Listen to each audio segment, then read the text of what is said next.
എൻ്റെ സ്ഥലം മയ്യനാട് കൊല്ലമാണ്. ഞാൻ മയ്യനാട് എന്ന് പറഞ്ഞ സ്ഥലത്താണ് താമസിക്കുന്നത്. എനിക്കൊരു അമ്മയും ഒരു അനിയനുമാണ് ഉള്ളത്. അച്ഛൻ മരിച്ചുപോയി. പിന്നെ ഞാൻ മസ്കറ്റിലൊരു വിസ ആണ് ഞാൻ കയറി വന്ന എൻ്റെ മാമനാണ് എന്നെ ഇവിടെ കയറ്റി വിട്ടത്. ഇവിടെ ഇപ്പോൾ 6-7 മാസം കൊണ്ട് ജോലിയില്ല, ശമ്പളമില്ല. വല്ലാത്തൊരവസ്ഥയിലാണ് ചേട്ടാ. എന്നെ എങ്ങനെയെങ്കിലും നാട്ടിൽ കയറ്റി വിടാൻ പറ്റുമെങ്കിൽ എന്നെ എല്ലാ പ്രവാസികളും എല്ലാവരും കൂടെ ഒരു സംഘടനയോടെ ഏർപ്പെട്ട് എന്നെ കയറ്റി വിടാൻ പറ്റും. ആഹാരം തന്നെയല്ല, ഇവിടെ കാവയും കച്ചൂറും കുടിച്ചാണ് ഞാനിവിടെ കിടക്കുന്നത്. റൂമില്ല, കിടക്കാൻ റൂമില്ല. ഒരു മരുഭൂമിയിലാണ് കിടക്കുന്നത്. അറബിയാണെ വരുന്നുമില്ല.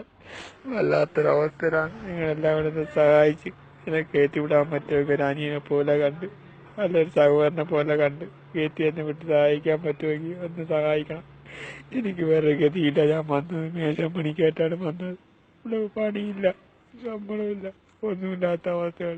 നിങ്ങളെ കൊണ്ട് എങ്ങനെ സഹായിക്കാൻ പറ്റുന്നവർ എൻ്റെ ഒരു സഹായിക്കണം ചേട്ടാ. വല്ലാത്തൊരവസ്ഥയിലാണ്. ഒരു മരുഭൂമിയിലാണ് കിടക്കുന്നത്. ഇവിടെ കിടന്ന് വന്ന ആത്മഹത്യ ചെയ്യേണ്ട അവസ്ഥയാണ്. എല്ലാവരും ഇവിടെ കണ്ടത് സഹായിക്കണം. എന്നെ കയറ്റി വിട്ടത് ഒരു ട്രാവൽസ് വഴി എൻ്റെ മാമനാണ് കയറ്റി വിട്ടത്.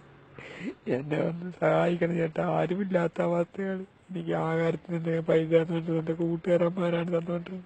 അവർക്കും ഇപ്പം ഞാനൊരു ബുദ്ധിമുട്ടായി. ഇത് കാണുന്ന എല്ലാവരും ഒരു സ്വന്തം അനിയനെ പോലെ കണ്ട് ഒന്ന് സഹായിക്കണം എന്ന് പറയാം.